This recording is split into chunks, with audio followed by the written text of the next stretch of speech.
O Evangelho de Lucas, capítulo 22. O plano para matar Jesus.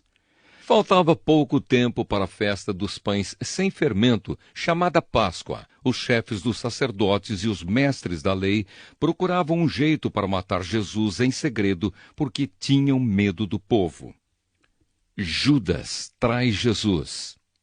Então Satanás entrou em Judas, chamado Iscariotes, que era um dos 12 discípulos.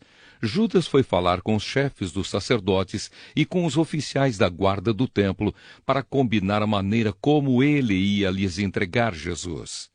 Eles ficaram muito contentes e prometeram dar dinheiro a ele. Judas aceitou e começou a procurar uma oportunidade para entregar Jesus a eles sem que o povo ficasse sabendo. Jesus manda preparar a Páscoa. Chegou o dia da festa dos pães sem fermento, dia em que os judeus matavam carneirinhos para comemorar a Páscoa. Então Jesus deu a Pedro e a João a seguinte ordem: vão e preparem para nós o jantar da Páscoa. Eles perguntaram: onde o Senhor quer que a gente prepare o jantar? Jesus respondeu: escutem.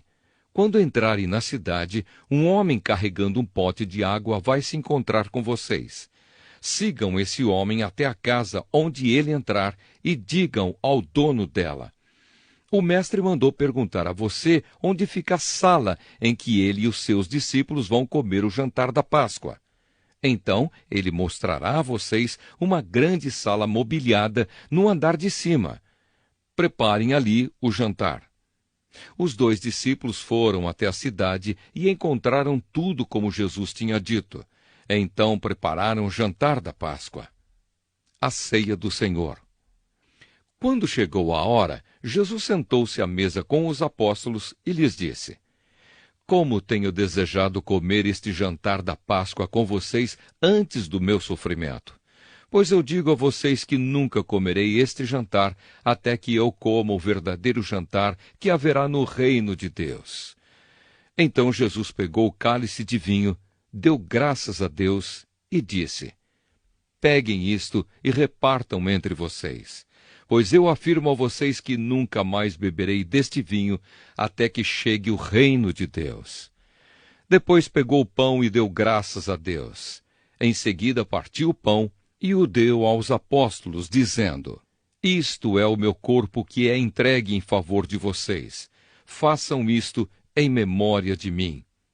Depois do jantar, do mesmo modo, deu a eles o cálice de vinho, dizendo: este cálice é a nova aliança feita por Deus com o seu povo, aliança que é garantida pelo meu sangue derramado em favor de vocês. Mas vejam, o traidor está aqui sentado comigo à mesa, pois o Filho do Homem vai morrer da maneira como Deus já resolveu. Mas ai daquele que está traindo o Filho do Homem. Então os apóstolos começaram a perguntar uns aos outros quem seria o traidor. Quem é o mais importante? Os apóstolos tiveram uma forte discussão sobre qual deles deveria ser considerado o mais importante. Então Jesus disse: os reis deste mundo têm poder sobre o povo e os governadores são chamados de amigos do povo. Mas entre vocês não pode ser assim. Pelo contrário, o mais importante deve ser como o menos importante, e o que manda deve ser como o que é mandado. Quem é o mais importante? É o que está sentado à mesa para comer? Ou é o que está servindo? Claro que é o que está sentado à mesa, mas entre vocês eu sou como aquele que serve. Vocês têm estado sempre comigo nos meus sofrimentos. Por isso, assim como meu pai me deu o direito de governar, eu também dou o mesmo direito a vocês. Vocês vão comer e beber à minha mesa no meu reino e sentarão em tronos para julgar as 12 tribos de Israel. Jesus avisa Pedro. Jesus continuou: Simão, Simão, escute bem. Satanás já conseguiu licença para pôr vocês à prova. Ele vai peneirar vocês como o lavrador peneira o trigo, a fim de separá-lo da palha. Mas eu tenho orado por você, Simão, para que não lhe falte fé. E quando você voltar para mim, anime os seus irmãos. Então Pedro disse a Jesus: Estou pronto para ser preso e morrer com o Senhor. Então Jesus afirmou: Eu digo a você, Pedro, que hoje, antes que o galo cante, você dirá 3 vezes que não me conhece. Jesus avisa os discípulos. Depois Jesus perguntou aos discípulos: Por acaso faltou a vocês alguma coisa quando eu os enviei sem bolsa, sem sacola e sem sandálias? Não faltou nada, responderam eles. Então Jesus disse: Pois agora quem tem uma bolsa ou sacola deve pegá-la, e quem não tem espada deve vender a capa e comprar uma, pois as Escrituras Sagradas dizem: Ele foi tratado como se fosse um criminoso. Eu afirmo a vocês que isso precisa acontecer comigo, pois o que está escrito a meu respeito tem de acontecer. Aí os seus discípulos disseram: Senhor, aqui estão 2 espadas. Basta, respondeu ele. Jesus no Monte das Oliveiras. Jesus saiu e foi, como de costume, ao Monte das Oliveiras, e os seus discípulos foram com ele. Quando chegou ao lugar escolhido, Jesus disse: Orem pedindo que vocês não sejam tentados. Então se afastou a uma distância de mais ou menos 30 metros. Ajoelhou-se e começou a orar, dizendo: Pai, se queres, afasta de mim este cálice de sofrimento, porém que não seja feito o que eu quero, mas o que tu queres. Então um anjo do céu apareceu e o animava. Cheio de uma grande aflição, Jesus orava com mais força ainda. O seu suor era como gotas de sangue caindo no chão. Depois de orar, ele se levantou, voltou para o lugar onde os discípulos estavam e os encontrou dormindo, pois a tristeza deles era muito grande, e disse: Por que vocês estão dormindo? Levantem-se e orem para que não sejam tentados. Jesus é preso. Jesus ainda estava falando quando chegou uma multidão. Judas, um dos 12 discípulos, que era quem guiava aquela gente, chegou perto de Jesus para beijá-lo.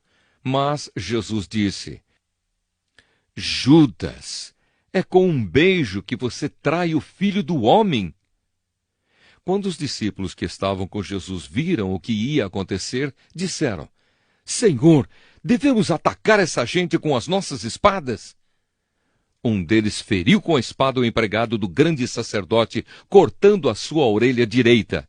Mas Jesus ordenou: Parem com isso! Aí tocou na orelha do homem e o curou. Em seguida disse aos chefes dos sacerdotes, aos oficiais da guarda do templo e aos líderes judeus que tinham vindo para prendê-lo: Por que vocês vieram com espadas e porretes para me prender, como se eu fosse um bandido? Eu estava com vocês todos os dias no pátio do templo e vocês não tentaram me prender. Mas esta é a hora de vocês e também a hora do poder da escuridão. Pedro nega Jesus. Eles prenderam Jesus e o levaram até a casa do grande sacerdote. E Pedro o seguia de longe. Quando acenderam uma fogueira no meio do pátio, Pedro foi e sentou-se com os que estavam em volta do fogo. Uma das empregadas o viu sentado ali perto da fogueira, olhou bem para ele e disse: Este homem também estava com Jesus. Mas Pedro negou, dizendo: Mulher, eu nem conheço esse homem. Pouco tempo depois, um homem o viu ali e disse: Você também é um deles. Mas Pedro respondeu: Homem, eu não sou um deles. Mais ou menos 1 hora depois, o outro insistiu: Você estava mesmo com ele, porque também é galileu. Mas Pedro respondeu: Homem, eu não sei do que é que você está falando. Naquele instante, enquanto ele falava, o galo cantou. Então o Senhor virou-se e olhou firme para Pedro, e ele lembrou das palavras que o Senhor lhe tinha dito: Hoje, antes que o galo cante, você dirá 3 vezes que não me conhece. Então Pedro saiu dali e chorou amargamente. Os guardas batem em Jesus. Os homens que estavam guardando Jesus zombavam dele e batiam nele. Taparam os olhos dele e perguntavam: quem foi que bateu em você? Adivinhe! E diziam muitas outras coisas para insultá-lo. Jesus diante do Conselho Superior. Quando amanheceu, alguns líderes dos judeus, alguns chefes dos sacerdotes e alguns mestres da lei se reuniram. Depois mandaram levar Jesus diante do Conselho Superior. Então lhe disseram: diga para nós se você é o Messias. Ele respondeu: se eu disser que sim, vocês não vão acreditar. E se eu fizer uma pergunta, vocês não vão responder. Mas de agora em diante, o Filho do Homem se sentará do lado direito do Deus Todo-Poderoso. Aí todos perguntaram: então você é o Filho de Deus? Jesus respondeu: são vocês que estão dizendo isso. E eles disseram: não precisamos mais de testemunhas. Nós mesmos ouvimos o que ele disse.